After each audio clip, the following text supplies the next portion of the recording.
Okay. Now people are going to have to find the chat here. Um, let's see. Share it with.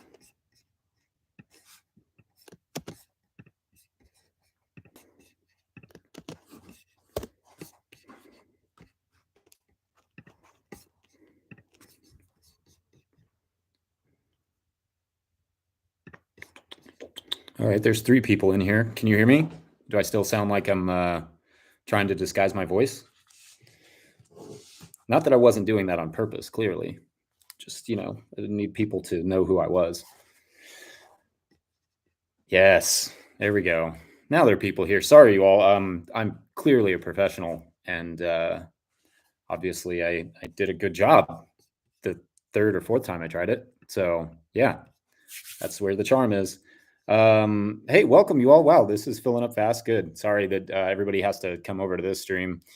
Um, welcome. The kind of reason I wanted to do this, I'll just go ahead and get started since I'm 7 minutes late. Go ahead also too, if you could like the thing that gets more eyes on it. The reason I wanted to do this is I won't have time to do a Sunday video for you all this week. And also I want to do more of these. I feel like it's a cool way to connect with you all. And I don't always get to talk in the comments, and that's not always the best way to communicate anyways. So this is fun. So this will be fun. I'll be able to answer some of your questions. Some things to know, we will be doing, I'll be doing the Patreon questions first that we got through our Patreon members. Thanks, Paul.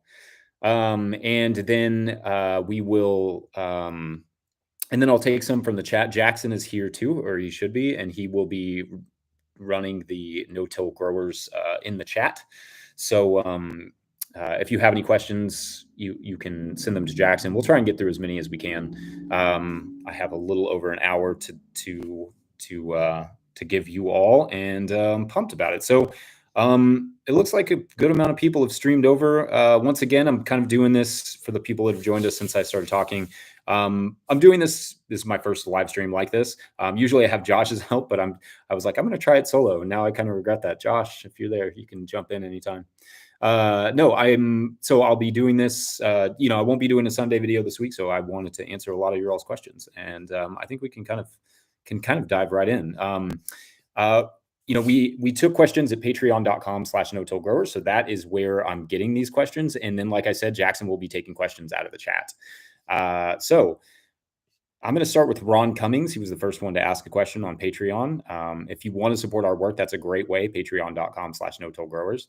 And Ron said that they've had intense heat wave and drought there in the Ozarks in Missouri.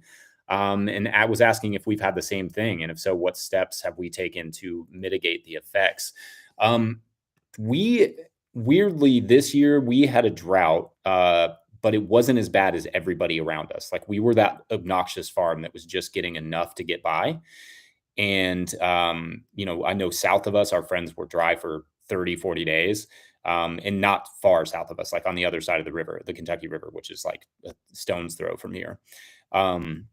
And so we didn't have the challenges that a lot of people have. We were also on a wet farm, and I noticed last year we had a really wet season, and it was really hard. Our farm was extremely difficult last year. This is the first year on a new farm, or that last year was the first year on a new farm, and it was really wet. Like, the drainage is really, really bad. So that caused a lot of issues. But this year, when it was dry, was when it kind of helped a lot to have a farm that does not dry out very well. So in that way, we were kind of blessed, but we've had droughts on other farms that drain really well, and that can be such an extraordinary challenge. At first, especially when you're first building your soil and you're kind of working on building up your soil organic matter, which retains a lot of water. Then that can be really difficult to manage that the moisture. It just takes good watering, good cultivation, well-timed cultivations if you're not doing a lot of mulch, and then mulch if you have it, and if it's an option for you. Well-timed cultivations is a really underrated element. If you're not doing a lot of mulch, if you have a lot of like really thin mulches, or if you're working them into the soil with a tilter or something, timing those cultivations really well to just kind of crack the surface if it ever gets any that sort of dry element to it. That will help retain a lot of moisture. And then again, just doing everything you can to build soil organic matter. Those things are all really critical. So I hope that answers your question, Ron. Levi or Levy, would you ever consider hosting an online forum for small farmers under the no-till umbrella? I devour all the resources you provide and would love somewhere centralized that's searchable to discuss, exchange ideas with others in this space. We had a forum for a while, and it wasn't. We didn't really love the forum format, and then we started looking for another one. And basically, like Jackson and I have kind of been looking for a better forum. If anyone has any forums they like that we could look at, we could check that out. We do want that. And we have, obviously, there's one over on Facebook, but I just can't make it over to Facebook. I don't have the time anymore. But we do want that. That would be something we'd love to have a centralized place for no-till discussions and everything from soil health to, soil examinations. And we've toyed with different ideas of kind of taking that to another level. And that may, happen down the line. So we're still working on that. But yes, that's coming. We just don't know what form it will take. So we'll take suggestions and those sorts of things. If anybody has ideas of forums they really like that we could look at, or ways that a forum could be really good, because we've looked at,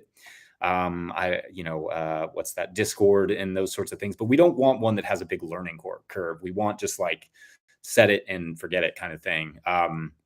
That you can also share some photos and that sort of stuff. So that's the idea. We're definitely interested. Wesley Butterfield asked, did we get flooded?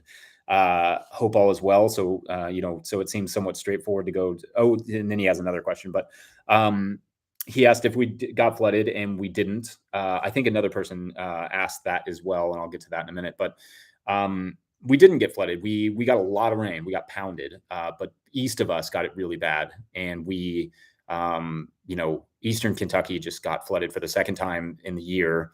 And just devastating. It's hard to even wrap my brain around it. So many floods, so many farms lost everything. So many people lost entire houses. It's just awful. So no, we were very fortunate, and we've sent some food for aid down there. And I wish I had maybe Jackson can dig up the CFA if you all want to kick some support to them. CFA is doing a fund that's going to help farmers down there. So maybe if he can find that, he could put it in the chat for us. I should have prepared that, but I wasn't thinking about it. But yeah, we got lucky. And then you also had a question, Wesley, about it seems somewhat straightforward to grow black soldier fly larvae from some older no-till stuff I watched. Does this mean it's fairly easy to grow predatory insects such as ladybugs and mantises for pest control? Not fairly easy. You can provide habitat and food for, these things. I think ladybugs like to live on the insides of barks, and you can research that. There's a whole bunch of information. Mantises, actually, we get a lot of them here. They plant these little sacks on various like trees and on like taller, more senesced grasses and that sort of stuff. So you can see those around. So you could actually collect those and bring them to your farm if you see them somewhere. And I had my mentor actually bought a bunch and sold them once as pest control for people, for natural pest control. But that's you can encourage a lot of biodiversity, and those things will slowly grow. Lots of flowers, lots of habitat, various habitat for different bugs. Flowers are great. Flowers bring in so much pest control. And in fact, birds, like any sort of birds that you can bring in for pest control, are great. Like I was just today, watched a finch swoop down and snag a giant, one of those obnoxious, grasshoppers that love to eat fall brassica starts, your transplants. Just swooped down and snagged one out of the, like as it was jumping from one place to another. It was beautiful. And that's because we have houses that where those finches live. So yeah, as much natural pest control as you can get, because we could talk about how soil health can deter pests all day long, but what we can't do, there's certain situations, like if you just put a transplant into the ground and it gets devoured by a grasshopper, that's not a problem of soil health. That's just dumb luck. That's just poor luck. So yeah, having birds around to help you get stuff established, like get the flow going, is really great. Klajukanen Slavin heard about the floods there, and he was talking about that as well. His question kind of goes a little bit more into that. Is I hope things were not too awful for us, and as I discussed, we didn't get it too bad. And he said he doesn't have a question per se, but would like to hear someone address the climate anxiety that many of us are experiencing, and technical solutions, encouraging words, something else. In his region of France, this season's been a struggle for many farmers. And he says he often hears the question of how do I keep farming with this weather? So yes, that's something that's, and he says that's something that's been consuming him as well. Yeah, it's something I think about a lot. Like it's really intense to farm right now. And the rains that we get, like there's just very little we can do to mitigate a 3 inch in 3 hour rainfall or a 4 inch in 4 hour rainfall. Like these are really intense. We get our wind is up, wind is becoming more intense. And I don't know exactly. Like, I think that that's what we're all doing. I think we are working on that problem. I think we're trying to build resilient farms.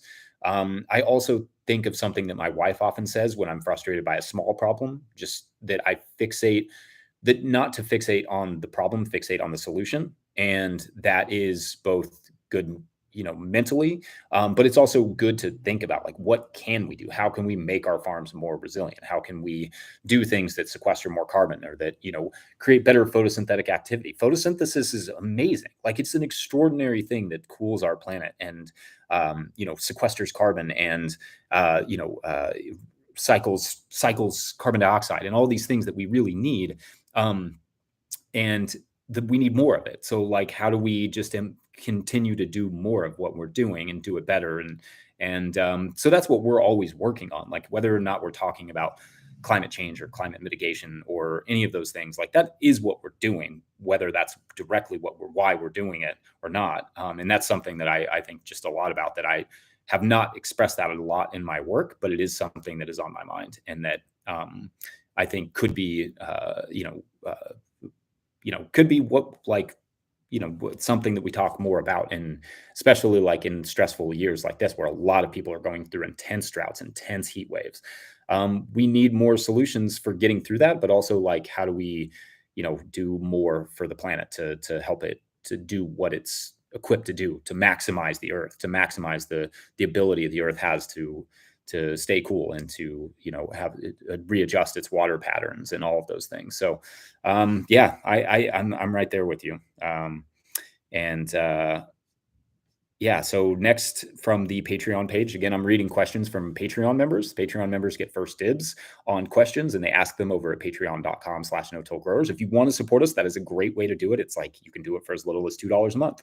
And then we give you perks like this, where you get to ask first questions, or you get discounts on things like merch or the book, the Living Soil Handbook, which of course you can buy that. That's a great way to support us as well, if you get it from no-till-growers.com. So let me skip to the next question. Danny Rodriguez, he says, "Hey, Jesse, as a seasoned farmer at this point, is there any anxieties that you would tell your first year Jesse to not worry about so much?" His context is that he's a first year farmer, currently planting out first beds of the season, constantly worried and maybe over analyzing the state of the transplants in the field until they start taking off. I remember that feeling very well as a young farmer. He says he's always followed the proper processes for their context, but those little voices still bug him in the back of his mind. And I get that.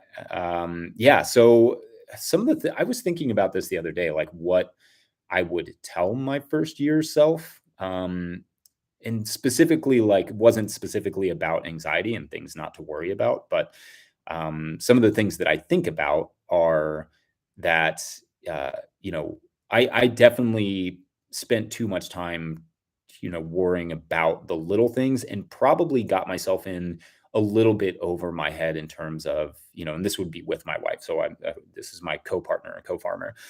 So we probably started too quickly on a CSA, for instance. CSAs are a very difficult way to farm. And although we had 2 years experience farming, like as apprentices, I still think we probably could have used another year farming somewhere else, or just slowly working our way up to a CSA and start just doing maybe a farmer's market just to get our chops. But because that was really stressful, like not having enough for a week is like one thing, but not having enough for like several weeks in a row is really, really stressful when people paid you up front.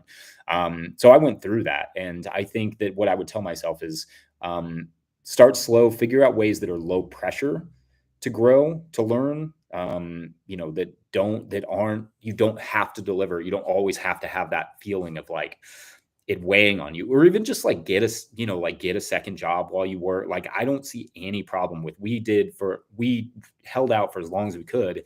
And then we got like a job working at a brewery, and just the stress went away. Like, it was a little bit more work, but just this realization of like, oh, the money stress was a part of the stress. And like, oh, this delivery on the CSA part was a part of the stress. And then we were able to just kind of back that off a little bit by having this slight, second income. And I really appreciated that. That was, Hannah and I both, like, there was a lot of value there to just relieve some stress while we got our chops, while we got better at growing. Because I think a lot of people dive really intensely into this business. But it's very technical, especially farming vegetables. Farming vegetables has a lot of technical detail to it. And there's a lot of great information out there about it, but there's so many different contexts. And also, I think that one of the things that I'll probably talk about in a minute more with another question I saw below is just like, I think I would have stressed not trying to buy land so quickly and like own our own thing, to spend more time learning and less time trying to build our own thing, because you can build a farm really fast. Like, we just moved farms and built this one up really fast because we knew what we were doing. When you don't know what you're doing, like, you're going to make a lot of mistakes, and it's going to cost you a lot of time and money, and buying land is really capital intensive. So if you can lease land or work with other people or work on other farms, I think that, that helps to relieve that stress and take some of that pressure off. And then you just get better and you're more prepared to start your own thing. It's tough. I mean, the first year, second year, third year anxieties are real. But some of them we can mitigate. So what kind of music do you listen to? This is Joe Hayes. What kind of music do I listen to? He said I've referenced Wu-Tang before, and I did. Yeah, I used to listen to a lot of hip hop, a lot of East Coast hip hop. I was a skateboarder, so of course I listened to like everything from, I don't know, lots of punk rock to lots of, East Coast and West Coast hip hop. So now I don't know. I don't listen to as much music as I used to. I'm a longtime fan of the Strokes and that sort of style. And I don't know if that's nostalgia or if I really like it, but I do still listen to that. Kendrick, I listen to J. Cole, and I'll listen to about anything. I think I like it when somebody makes an argument for something and then lets me listen to it. That's one of my favorite things. Like, I'll listen to anything. I'll listen to pop music. I'll listen to anything if there's a good argument to be made for why I should be listening to it. I got a lot of podcasts though too. I listen to a lot of sports podcasts because I need to take my mind off farming sometimes. Robin Bodani asks, how are you currently thinking about your own burnout, financial farm sustainability, work-life balance, etc.? They say they're in their 5th year of market gardening. Things are going better than ever. They say they pay their employees well and are producing beautiful food, but am not netting much of an income themselves and struggling with justifying all the time away from their 2-year-old and spouse. Do you know of any inspiring examples? Let me kind of address that first part. How are you currently thinking about your own burnout, financial farm sustainability, work-life balance? This is like something that you're going to think about for, a long time, for 10 years. That's when they say the farm really starts to balance out. For me, what I think about is working when I'm working and trying to be done when I'm done. And that's one of the ways that I avoid burnout. And this past year was really tough for us. This past July was really tough for us. My father is having a lot of issues. And so that added to the stress of like, here in Kentucky, it's been July since May, like temperature wise. So the garden has just been at full tilt since May. And it's been really intense. And then these things happened with my father, which took a lot of energy and, emotional energy and physical energy to deal with. That's probably the closest I've been to burnout in a long time. And I managed it by taking time off, like taking a day off and taking just relaxing and hanging out with my kids and playing with, playing with them and hanging out with the family and really trying to refocus myself and remember why I do this. And, just also just taking a breath and then also spending time with my dad who's fine now. He's in a way, but yeah, but that's part of it too, is just like kind of stepping back and recognizing that I can't do it all and I can't complete it all and it's not always going to go that well. But the other side of that is that we've been working on these systems for a really long time so that my work weeks can be like 45 or 48 hours at peak season, because we're not spending our time cultivating. We're not spending our time, doing the things that a lot of other farms do. Like, so we don't spend a lot of time on soil prep. A lot of times our soil prep is we mow it, we rake it, we plant it, and that's it. It takes like 5 minutes. That's a bed flip. So those things so the kind of combination of just like recognizing that you have to stop and then recognizing there's a stop time, that's helped too. Just be like, I'm done at, my employee usually comes in at somewhere between 7 and 8, just depending the day before, how we feel, what's up, what the weather looks like. We'll be like, let's start around 7 if it's going to be hot, or let's start around 7 or 8 o'clock if we don't have a ton of stuff to do and it's not going to be hot. And so, yeah, with like, if my day ends at 4, like my day ends at 4, I'm not out there, not going back out. I'm not planting stuff that just because I know it needs to get in the ground. I'm just like, let's just try and do it tomorrow. Let's just try and do it when my employee's here. And we just kind of do what we need to get done. And the work-life balance thing kind of falls into place there. We're done. I come inside, I play soccer with my kid. I, hang out, watch television, have a beer, just hang out. That's really critical. You have to do those things. And also just having hobbies that are not farming to kind of take your mind off of it, I think is really important.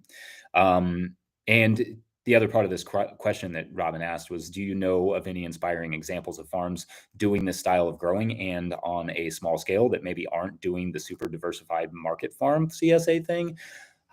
This scale is tough. Like, if you're getting into wholesale, you kind of have to either have really high value products, like herbs maybe, or something like that. But I do know of I don't know if I can think of one specifically, but there are farms that have that product. They also just like grow a lot of that thing and then they sell it, like garlic, for instance, which I think you mentioned here. Yeah, like growing things for a wholesaler, growing seed garlic, for instance. Seed garlic could be great if you could get into that business. Seeds are great. Like, if you could do just one seed if you can, if you're certified organic, a lot of seed contractors prefer having an organic grower. Yeah, if you have one seed you're good at growing in your area, and you can get in with those folks, you could probably have one seed crop or two seed crops a year. That's just like a thing. That's what tobacco used to be. It used to be the cash crop that people would grow, their thing of tobacco. The whole community would kind of come together and they'd all harvest each other's tobacco and they'd send it off. And that was their like $5,000 or $10,000 check for the year. And that was like, kind of their thing. And that, yeah, for agricultural communities, that kind of held them up for a while. And I don't see any problem with that necessarily. If you've got an item that you're really good at growing, or even a cut flower. Like, we have cut flower friends who often struggle with things like sunflowers or something. And maybe you could figure out a good method for providing them with one flower or two flowers, and it would get you through like, some period of time that would be a little extra bonus money if it doesn't require too much work on your part. Yeah. And again, wholesale can be tough because wholesale growers are, really, like they have a lot on their side, they've inherited their land and all of the equipment and all of these things. Like, it's really tough to compete with wholesaler growers, except in the niche markets. So if you can get in a good wholesale niche market, sure, I think that's a great idea. I've just got a few more from or maybe just one more from Patreon. From Michael Burton. This is a good one. Living pathways. I feel like I spend more time on them than is reasonable. What benefits are you getting from them? Is it worth it? I can't say. One of the things I want to say about living pathways is that it is very contextual. And for us, living pathways make a lot of sense because, and I don't recommend them for everyone. It almost derived organically for us because of our needs in our situation. So let me explain. Our farm is on a slight slope, and a not like very subtle slope. Like it's a pretty good slope. I don't know what the pitch is right now, but it's pretty steep in spots, and it also looks acts kind of like a slalom course. Like it's really bumpy. So there's no easy way, and we're also in an area that gets really heavy rainfalls, like I said earlier, and like those floods that came through Kentucky. We get really heavy rainfalls, and so anything that we put in the pathways is going to wash out. It's going to wash straight downhill or to the side or over the beds, depending on how they're situated. So we don't have the option of one putting wood chips in most of our pathways. We have some, like our tunnels have wood chip pathways, and some of our flatter spots have some wood chip pathways. But we don't really have that option. If we put wood chips in our pathways, they are just gone. It's a waste of time. And that happens every single year. I've never had a year that I put wood chips in the pathways and they didn't just wash out or wash up over the beds. And so we had to kind of come up with something else. So for a while, we just didn't do anything. We just cultivated our pathways. I hate that. I hate cultivating pathways. One, it's strenuous, like it's physically strenuous, and I am super lazy. And I don't want to ask my employee to do something that I don't want to do. So we don't want to sit there and get out the collinear hose or the wheel hose or whatever and just push them through the pathways multiple times, probably once a week or whatever it would be. So for us, for the living pathways, all we have to do is mow them about once every 10 days or so. Probably this time of year, it's going to start slowing down. Like at peak season, it's about once every 10 days. We run an edger down the sides of them, and that's kind of it. So they help with the intense rainfalls that we get. Nothing washes out. They're not perfect. Like they're not always going to protect the beds from things like that. We had a washout bed this year. We just this past month when all those rains came through, or just this past week when they all hit Kentucky. One of our lettuce beds just got completely demolished, and that was, there's nothing you can do. Like the living pathways do help to absorb a lot of that water and let it just kind of run off without running off with our soil. But yeah, then the other side of that is that they are kind of a pain. Like, but there's no perfect system. There's just not. Like there's no like I've been doing this for a long time, and I've looked at a lot of different systems, and I've never found one that's just like copy paste. This is the system. You put it on your farm, and it's gonna work every single time. I think deep compost mulching or no dig is probably the closest we've gotten to it. But the reality is, like, you have to have good compost, and not everybody can put wood chips in their pathways. Not everybody has access to wood chips, and maybe that means you have straw or something else. But at that point, that can be, it is not necessarily going to work for everyone. There's no one size fits all. And the other thing about keeping your pathways empty, like no living pathways, no mulch or anything like that, is that they end up eroding really badly. And often we were ending up with just not giant, but like cracks, like dry cracks through our pathways, that would kind of go into the beds. And it just felt like I wasn't providing any life to my soil. And so what I like about the living pathways is that when we mow them, we have a photosynthesizing plant there. And when we mow that plant, we effectively kill a few roots. Like if it's a living plant, grows up a little ways, then we mow that plant, and the roots die off a little bit. And so those roots are putting carbon in the soil and keeping microbes there throughout the year. And that's great. Like you can't, and the other one is wood chips, like wood chips or any sort of mulch. Like those are great. Like you're adding things to your soil that your plants can utilize. I think that's wonderful. It just feels good to be engaged with that. Yeah, so I guess now I think that kind of covers that question. Maybe I can skip to the chat. Let's see. Jackson is going to text me some of these. And so, all right. So I've got one here. Dear Jesse, sorry, my internet was offline. Do you have a recommendation for seeds to put into mini soil blocks that I can transplant directly into the soil? Best wishes from Germany. I don't use the mini blocker because it's not very useful. And the purpose of the mini blocks is to start things like eggplants and tomatoes and peppers um, in a small tray, and then you transplant those up to the bigger blocks, to like the 2-inch blocks or something. And I've not found anything for the mini blocker that makes a lot of sense to transplant directly into the soil because of how small and delicate those little blocks are. Now, that doesn't mean you couldn't do it. Maybe you could do it with, something like lettuce if you wanted to, but I feel like those blocks are not going to allow for enough growth before you switch into, start transplanting into the soil. Like it's just not going to hold together well enough. That doesn't mean it's impossible. I mean, anything you could try, maybe some herbs, or you could try things that grow a little slower, like maybe parsley. But yeah, those little blocks, they're tough. We've just kind of stopped using them. Yeah. So, all right. So next question there, would love your input on remediating grazing contaminated soil. So soil contaminated with chemicals, specifically herbicide.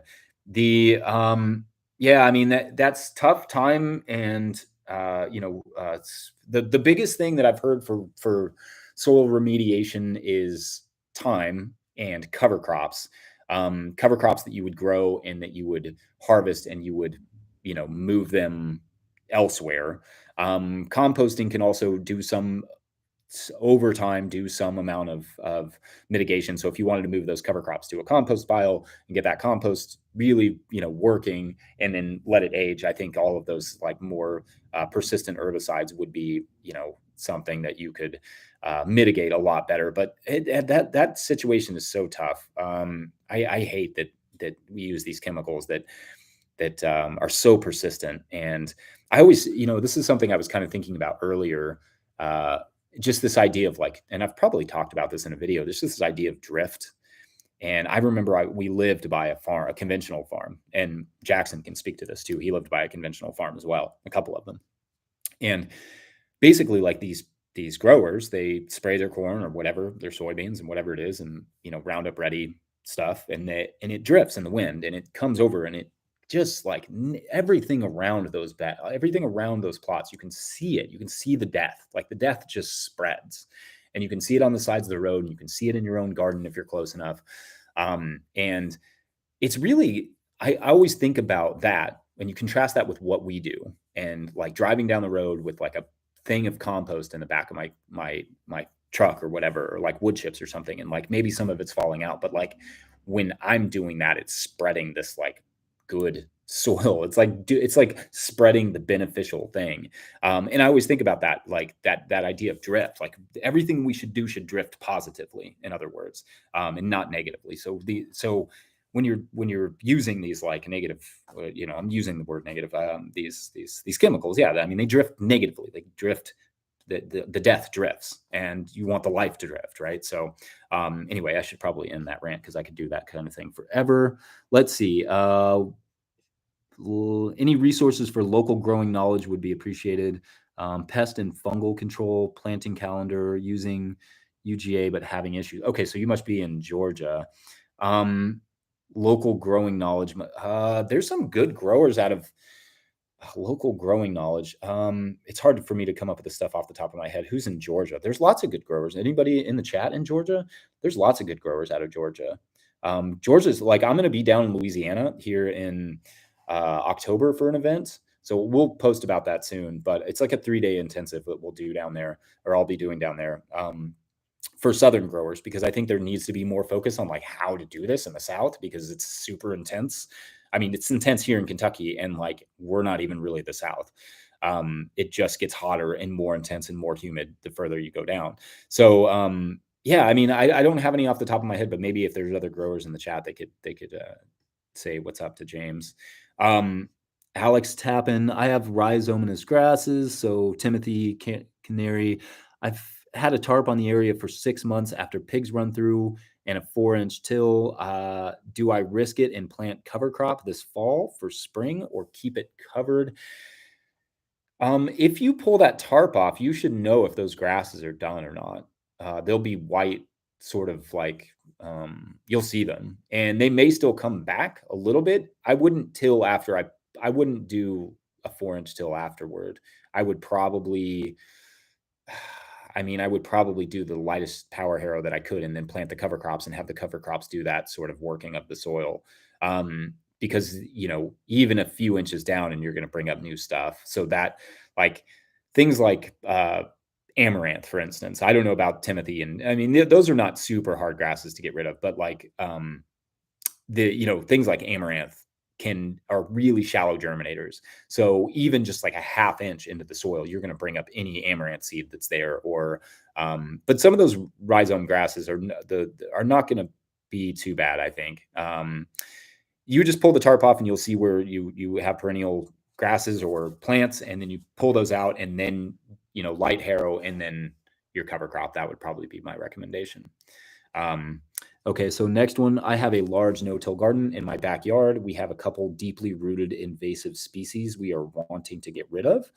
Is this possible without digging? Yeah, we were just talking about the tarps. The tarps are super helpful in that scenario. You know, Sometimes with the deeply rooted stuff, just dig it out. You have to. Like, it's not going to go. Like, we have dock here. I don't know if you all have sourdock where you are, but sourdock is a beast, and it puts down a giant taproot. And if you break the taproot, it'll just grow back. So, that's one that doesn't wear out that well with tarps, but you can tarp it for a while, wear it down a little bit, and then pop it out. Creates a little hole, but those, I wouldn't focus too hard on like a small amount of damage for a lot of good, right? That would be that's a really good, way of wearing, any of those perennial grasses or perennial plants down, is just using things like a tarp to just sit on there for as long as you can. But otherwise, just pop them out if you can. If you have a small garden, take the time to just get those annual crops out. My Tennessee home says my garden is on the side of a hill and I furrow and ridge on contour. Have you tried that? So we basically, like, we don't want the water to stay like on our new farm. So what we're doing is, it's so hard to do this in video form, but you can see this in some of our videos, and maybe even in like I feel like there was a video recently that I did, one or two back, where you can see it from above. And if I could show you I can't do that on my current software, but basically, like, if you're looking at our farm from above, you'll notice that some of the beds point down like this. And there's this weird triangle right there. And that weird triangle is what we call the hedge wedge. But that basically, we pointed some of them down because the way that our hill slopes, it's sort of gradual, and then it sort of turns. Like I said, it's like a slalom course. So when it turns there, we just kind of head those beds downhill to release that water. We kind of want it to go away because our farm is extremely wet. It's like, if you, after a rain, if you go out into basically any of our beds and dig a deep enough hole, it will bubble up like it's a spring. So our farm is almost always like that. It's really, really tough. And this is a new property, and nothing I read when I was investigating it, walking around the farm, nothing gave me the clue that it would be like this. I probably could have figured it out eventually, but it said well-drained soils on the NRCS map, and I walked around the farm and I dug a couple holes, and it was kind of dry when I was doing it. And I probably could have talked to a neighbor, but it just never occurred to me because we're kind of on a hill. You'd think it would drain well. So yeah, in our case, like, we don't try and capture the water at all with any sort of like purposeful contouring. We try and release it, but I think that if you were doing that, if you wanted to capture the water, you'd want that ridge, to kind of stop it. Yeah, that's a good way of, very ancient way of managing water. Yeah. Grow, shake, fill. Is there any issue with seeding or rhizomes encroaching in your beds? Sometimes. So, I'm assuming that Phil's asking about the living pathways. So we do get some quackgrass and stuff that kind of tries to make its way into the beds. And sometimes I miss like, if I have tall enough plants there, I will occasionally miss some seeds, like it'll go to seed. But by and large, no. Like, I haven't seen a great uptick in weed pressure necessarily. At least it's kind of hard to tell this year. There's maybe been some more grass seeds than usual, but also at the same time this year, we didn't add any compost to our beds. So I haven't bought compost at all this year, which is a whole other conversation we can have if you want. But we didn't buy compost this year. And I didn't like, we started a lot of our beds, like deep compost mulch. And then I looked at the price of compost and I looked at what we'd be earning because its price of compost has gone up.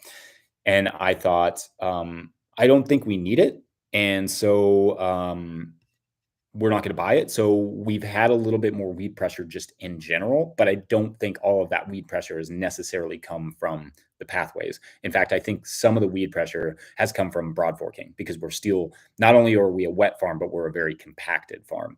So the new property requires a lot more engagement with the soil to actually like break it open and get it to open up a little bit. I wonder if, okay, wait. There's a few more questions coming in. Okay. So, yeah, occasionally, I mean, but you know, the only time I've seen like farms that have zero weeds is when they're able to really manage a good amount of compost. But because I don't like our compost very much and it's gotten even more expensive, I just kind of decided I would rather cultivate slightly more. So I can't tell if that's from the pathways or not. But rhizomes, not so much, not an issue. And Johnson grass does not thrive on our farm. Like I get it occasionally and we have it around. That is a really heavy rhizome grass and we just pop it out super easy, no big deal. I don't want to sound flippant about that, but ever since I've been on a lot of farms with Johnson grass and ever since we've gone to no-till and a little bit and a lot more mulching, the Johnson grass is just, it doesn't like that. So it likes bacterially driven pasture and where it doesn't get a lot of, like grazing, for instance, can't be overgrazed. So it doesn't like all that disturbance. It likes being tilled up and messed with all the time, and then being in hard soil that when you try and pull it, it can break off and keep growing. For us, yeah, we have loose soils and we just kind of pop it out, except for the deep down where we have the compaction issues. All right. So Alan Turpin, do you miss doing interviews? Yeah, I love doing interviews. So I retired from doing the podcast this past spring, and I love doing interviews, but they are, I needed to, a few different things. It's a lot on my family to do the podcast and do all the different things that we do. And also I kind of felt at that point like I wanted to step back and listen a little bit more and hear different perspectives because I felt like I was often asking the same questions and wasn't really racing to get new answers. Like I felt like a lot of my questions had been answered and I wasn't, I wanted to kind of hear a different perspective. So one of the things that we're doing going into the fall is we're going to bring on some new hosts. We won't announce them yet, but we're bringing on some new hosts for the podcast.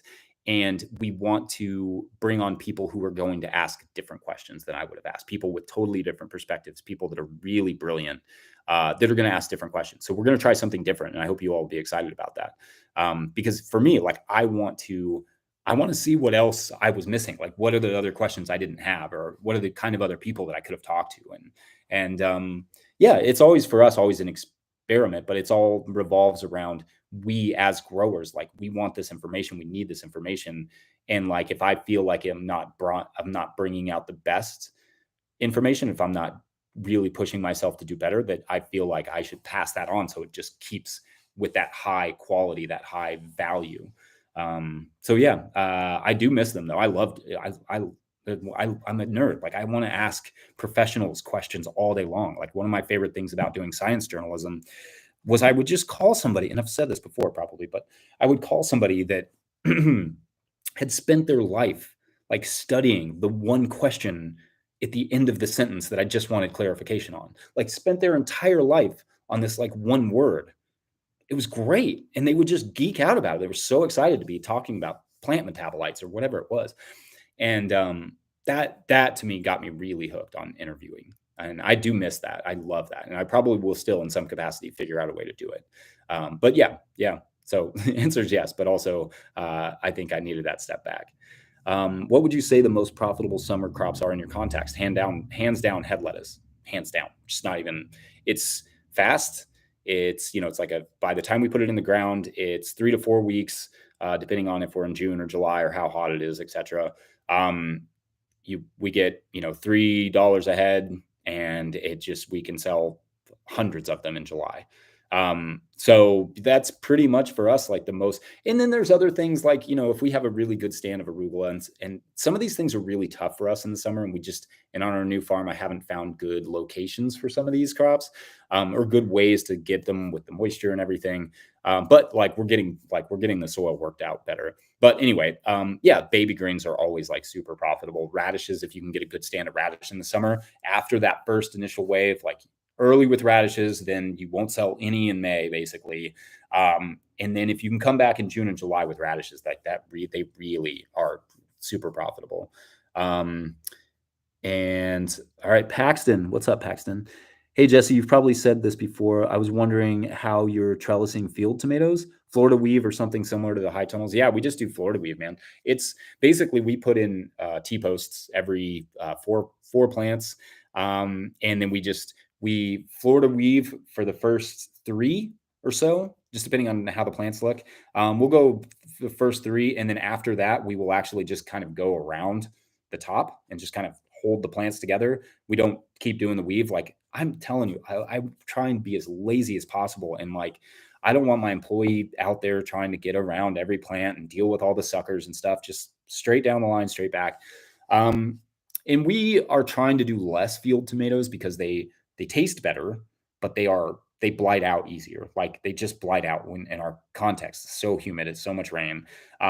So yeah, we that's kind of our typical thing. And our spacing on tomatoes in the field is usually, we moved it back up to 3 feet. We had it down to about 2 feet.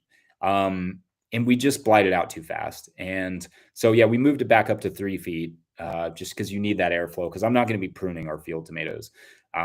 So we do that. And then, yeah, we do the Florida weave early, then like just around the edges. And then maybe we'll do one more Florida weave closer to the top just to kind of tighten them up a little bit. And that's it. And then for people that don't know what a Florida weave is, it's just, you have your posts here and then you go around the plants and then you come back the other direction. So it sort of cinches them together. You can see videos on that online. It's the standard method for trellising tomatoes. Thanks, Paxton. Hope you're doing well down there. Paxton's a Southern grower. Let's see. John Ashley Murphy, Jesse, recover crops and termination. We're unwilling to use plastic tarps or tillage. Tillage. They don't have a BCS, and stump crimper hasn't worked for us. Other than mountains of cardboard, any suggestions? Mowing? I mean, mowing works pretty well if you do it at the right time. And you may still have to like do a little scuffling or something to get rid of it. Just depends. It also depends on what cover crop you're using. So if you're talking about rye cover crops in the spring, if you let those get pretty close to senesce, like at the back end of the milk stage, and you mow them, you can kill them pretty easy. Now, that can still be kind of hard to get into the soil after that. But if you're willing to do a light scuffling on the surface, you can get away with it. It could also be, in fact, one of the things I tell people is like, if like rye is not working, don't use rye. Don't use these grasses, these grains with these like heavy stalks. Use something that's easy to kill, like crimson clover, or I don't know if it lives in your region. Sometimes if you get much further north in here, crimson clover won't overwinter. It overwinters well in Kentucky, but it doesn't always as you get further north. But there are lots of different, use Austrian winter pea. It's like reasonably easy to kill. And just mow it really low to the ground. Like, yeah, that could be the better way of doing it. And yeah, stomp crimping. I mean, you can find other crimpers. We had a tractor. So I did 2 years interning, and that was my mentor, Eric Smith, down at Bug Tussle. And 1 year it was Ryan Crimson Clover, beautiful stand. We cultipacked it. So we had like a cultipacker, which is like I don't know how to describe this. It's like kind of 3 metal wheels, like sharp wheels. And basically we just pulled that behind the tractor. And then after that what do they call that? Anyway, we took that machine and then we also took a roller, like a heavy roller, and we just rolled it over that as well. So we did 2 basic rollings over top of a very heavy machinery. And that killed them. And then we planted our tomatoes into that. And that was like some of the best tomatoes I've ever tasted and grown. They were beautiful. They hated it at first. They went into cold soil this would have been like early June. And they hated it, but we went straight in while they were still green. And then I want to say we even put a little bit of hay over top to hold them down. I'm not certain about that, but I kind of think so. Like we usually mulched them with hay, but maybe we didn't that year. I don't remember. Anyway, yeah, that was kind of a lot on cover crops there. John, hello, Jesse. I don't know if you've mentioned it already, but what are your thoughts on planting ryegrass in late winter, spring to later plant summer crops? I'm in a coastal climate. Yeah, I don't see any problem with that. It is going to push your season back a little bit if you plant them later. Like if you're going to plant your ryegrass like in January or February, depending on what your climate's like. Yeah, it's going to be a little bit behind, and that's not the end of the world. And you're losing some of the benefits of having it in the soil for that whole time. But I'm assuming that your beds are probably occupied till that point, and then you're going to harvest out all your lettuce or whatever it is, and then you have an open bed and you want to plant it in the spring, or maybe you're starting your gardens fresh or something. But anyway, yeah, if you can plant it earlier, that's better. You just get more photosynthesis over the winter, holds the soil in place, does all the things cover crops do. But if you plant it late, yeah, that's fine. But you probably wouldn't. Yeah, you probably are talking a little bit later in the summer. I don't know what specifically where on the coast you are, but yeah, it'll push your season back a little bit. But if you have the space and you aren't worried about losing that little bit of space for a while, I don't see any problem with that. Do you use any liquid fertilizers, and how do you apply them? My favorite thing right now is we don't have a fertigation system yet in our tunnel. We just built a new tunnel at the end of last year, and I just have not had the capacity to get the fertigation system in there. Like I said, kind of at the beginning of this, when we were talking about the Patreon questions or doing the Patreon questions, just because I need a thing and need it, I could use a fertigation system. I'm not going to spend my free time doing it. I'm just not. I'm going to wait till I get a good time to do it. And so that's how you have work-life balance, is you just let certain things go. So right now, what we're doing is we do use a little bit of liquid fertilizer. We use some fish hydrolysate, some biohumate, and compost teas. And I really like JMS, the Jadam microorganism solution. I don't know why. I've just started experimenting with it this year. And I wanted to get more into some of the Jadam stuff because my buddy Jenny Love and Fresh Flowers really loved some of the Jadam stuff. And I was like, okay, I'll try some. And I've tried, I've messed around with it a little bit, but I was like, I'll try it in earnest. And I really like the JMS. It just things have popped since we've started using it, and just they look great and stuff does great. So I'm mixing a little bit of that in there as well. Basically, you bake a potato and you put it in a bucket of water with in a mesh bag, and you hang it from the top of the water, and you put a mesh bag with some compost in it. This is the very simplified version. You can watch videos online, JMS, Jadam microorganism solution. And anyway, you just leave that overnight, creates an anaerobic solution, sort of like a lightly anaerobic solution. And then I mix that in with everything else. I also have been mixing that in with a couple different composts and applying that before squash and the like. So squash is really interesting. People always ask me about how we don't have squash bugs.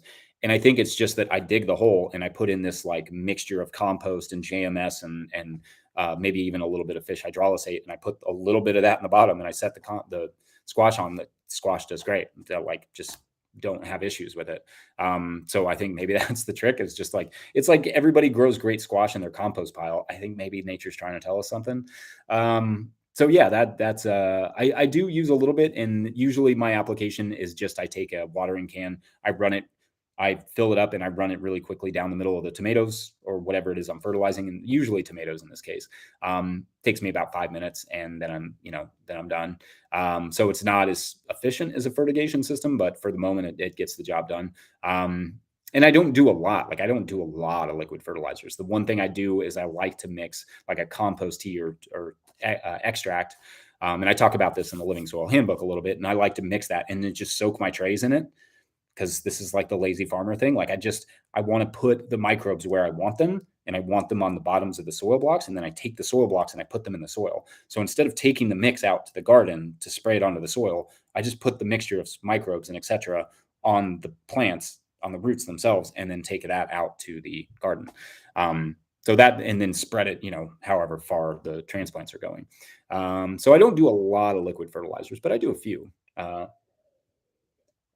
as you build up your nitrogen, in your soil, you shouldn't, as you build up your soil organic matter, your microbes should be able to get the nitrogen they need for the plants from the soil organic matter more than having to apply it yourself. You shouldn't, there will come a point when you don't have to do that as much. But intensive tomatoes, intensive cucumbers, those are things that you kind of need to do more of. They need a little bit more nitrogen and more help.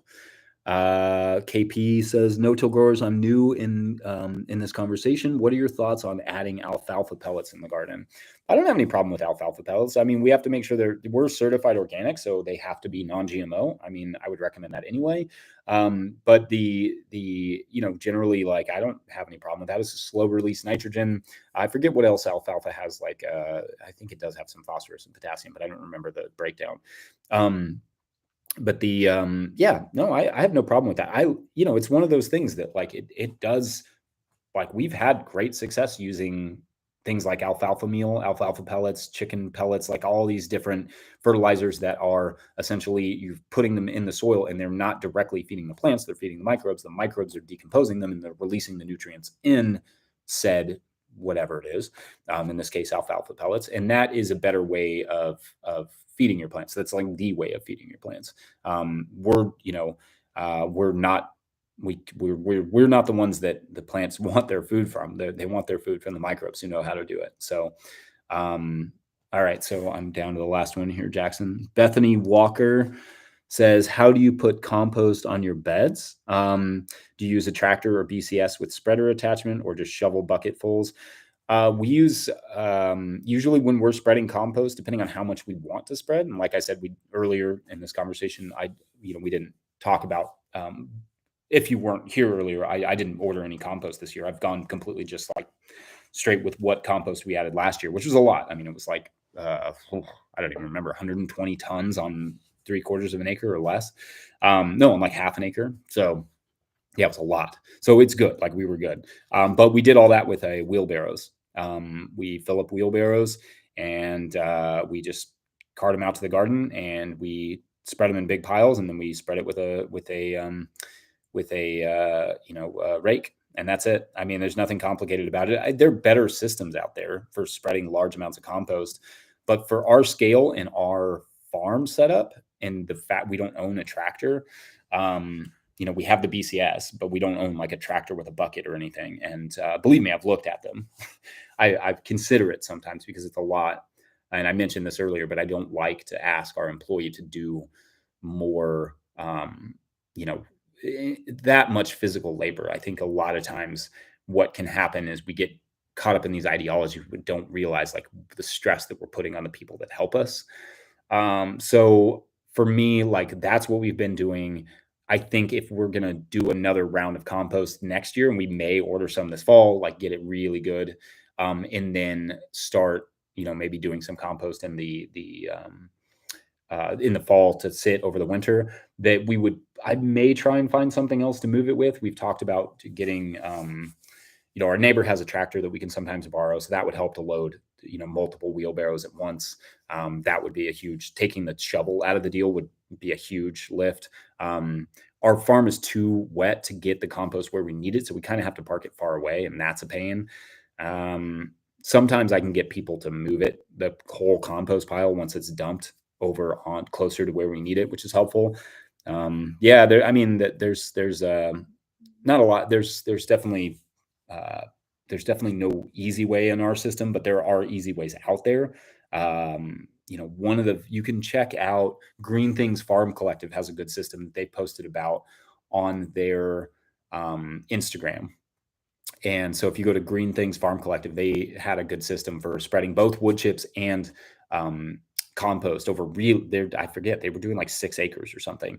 Another person to look to is Local Harvest out in British Columbia. He does like 20 acres and no dig sort of style. Dan Ostenbrink. So yeah, he'd be one too that I would check too. Okay, so we got some more questions here. Victoria, any advice for breaking in gardens in Farrow farm field?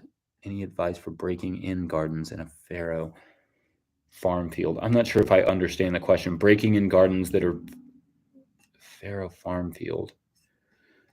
I'm not sure if I know. Maybe Victoria, you could elaborate a little bit on that for us.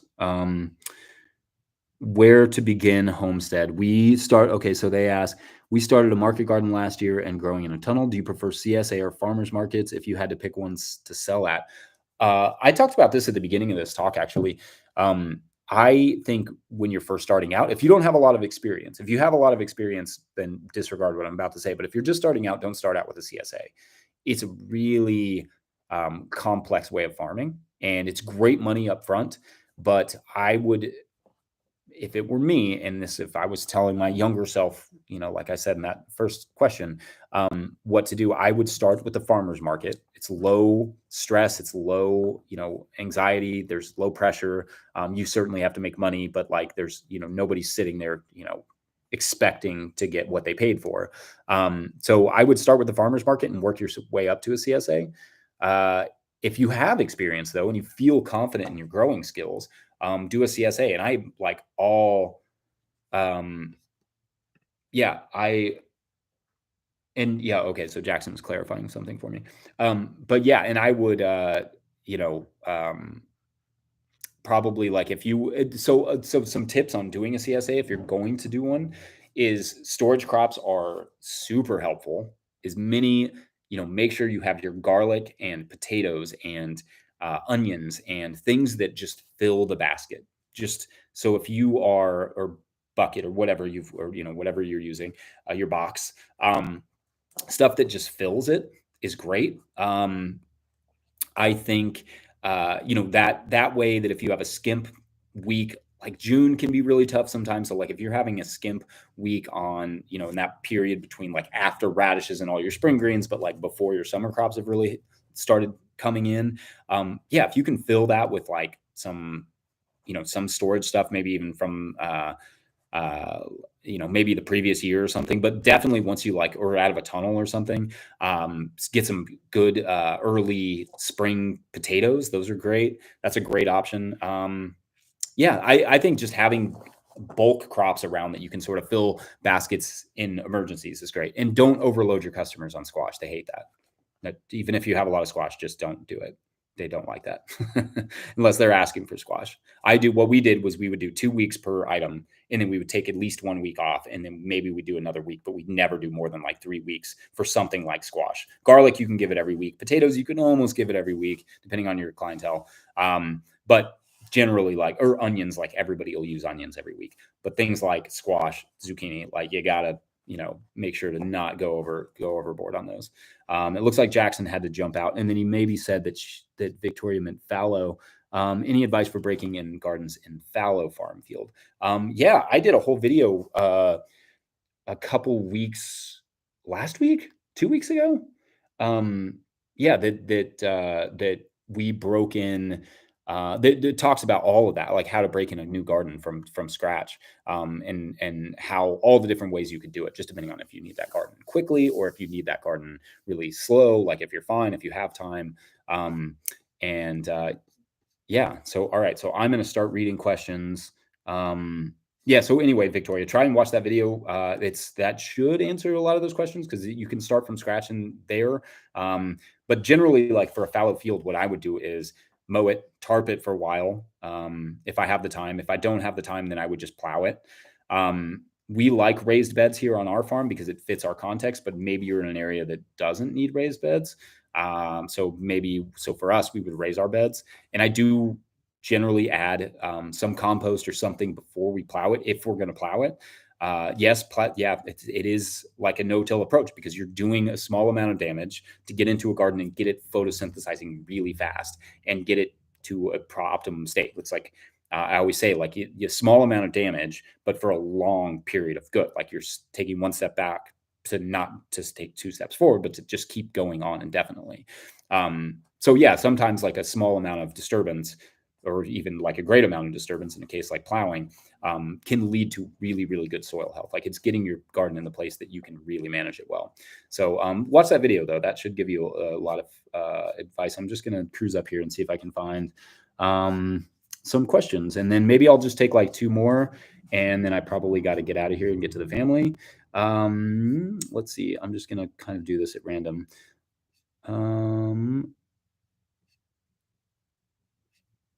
Oh, somebody's talking about Yacon. That stuff is really cool. I've tried to grow it once, and we it was fine. Like it wasn't a great yield. We didn't put it in a great spot, but that's a cool crop. Like I'd like to grow it again. Its flavor's amazing. Um, yeah, that would be fun. You just I don't remember. We grew it from. I want to say we grew it from the tuber itself. We started it from there. I don't remember. It's been a long time. But yeah, it was really good. I loved the flavor. Let's see. Electric wheelbarrows. All right, let me try and find one more question, and then we'll. I'm gonna jump out of here. Or are sunflowers considered a cash crop or a cover crop? That why can't they be both? That's great. I think sunflowers, things like big, um, uh, you know, crops like that, like okra. We throw both of those into our mix, and in fact, one of the things that we do is we grow sunflowers and we grow sorghum Sudan or red sorghum. We grow like popcorn. We grow all these things like just around, just for the family and just for fun. And then I save the seed and I throw that in our cover crop mixes because okra is another one. We save a lot of okra seed, and I just throw it in the cover crop mixes because I only need like a few hundred seeds for our gardens, but I get thousands of them because we miss okra every year or every week. So like we just let those grow, they mature, we cut them off the plant, we crush them, we throw that whole thing in the cover crop mix. So yeah, I think it could be both. I think sunflowers are great. Like, and also they feed the birds, like our goldfinches and our uh, red-winged blackbirds and those sorts of things, they love it. And I'm happy to bring as many birds onto the property as humanly possible. Let me see if there's one more question at the bottom. I'll take it and then we'll get out.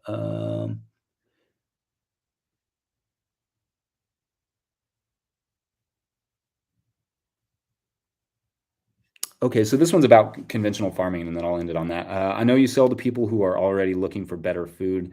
This one's from Paul. Do you have any tips on speaking to people who are surrounded and used to conventional farming?